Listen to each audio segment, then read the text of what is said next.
Hey, Chris here.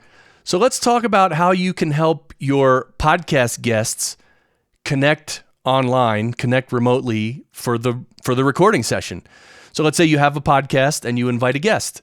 Well, okay, you're going to send a link to that guest and they're going to click the link and they're going to show up, but there's a lot more that you can do to help them, to help make sure that they show up properly and that they have, everything's in order. So let's get to it. These are the two best practices to help remote guests connect successfully and sound good and have a good recording session for your podcast.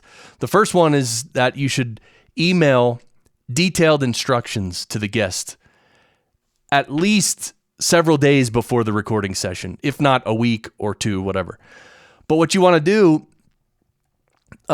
you want to spell out in the email what they should expect and say it in plain English. Be like, okay, at, about 10 or 15 minutes before the recording session, please restart your computer, then click this link, after your computer's restarted, then click this link and enter the session, and you're going to have to choose your microphone, so definitely choose your microphone.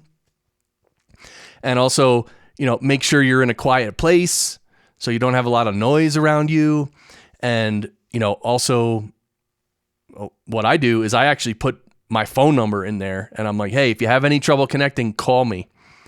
So that really helps. And so that email goes a long way towards helping the guest. But here's the problem. Big problem. Literally 9 out of 10 guests won't even read that email. Maybe 8 out of 10, 8 or 9 out of 10. They won't even read it because they're busy. They don't have time. They don't think it's important. And okay. So what do? What do 8 out of 9 podcast guests do? The last minute, they're like, oh my God, I got to be on a podcast in 3 minutes. Oh, and then they just, where's the link? Oh no. And then they just click a link and go, and they don't know what to do. They didn't read any of the instructions. And okay, that's what you have to deal with. Sorry. We all have to deal with that with guests. So emailing them detailed instructions is the first thing. Second thing is to get the phone numbers of guests before you start the session. So hopefully a few days before or a few weeks before. Get the cell phone number of the guest. And here's why. Because a lot of guests they'll click your link and they'll show up in, Riverside or Squadcast or Zencastr. They'll show up but then you won't be able to hear them. And they'll be clicking stuff and they'll be talking, but you can't hear them. And you're like, sometimes you type into the chat, but they don't even see the chat. That's a problem. So guess what? If you have the guest's phone number, you can call them up and say, hey, it's Chris, or hey, let me help you. And then you help them, what to push, what buttons to click and all that stuff. So having the guest's phone number, really handy. Emailing them detailed instructions in advance, really handy.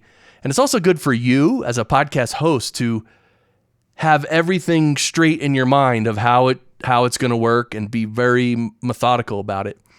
Because the more methodical you are, the less confusion there is, and then it's easier to handle these small crises when they do occur, right? When you have a guest connect and you can't hear them and you're like, I don't know what to do. Anyway, I hope this helped. Don't forget, I'm going to show you, my podcast. Listen to my podcast. Actually, I haven't put out an episode in like 4 or 5 weeks, but I'm going to do one very soon, next week. So within 5 business days from now. Also, the daily goodie emails. You can sign up for the email list. You get my little tips and tricks. And of course, the website, podcastengineeringschool.com. That's where you can get information on the big course that I offer, teaching people how to develop a career skill and work from home producing podcasts and earning great money.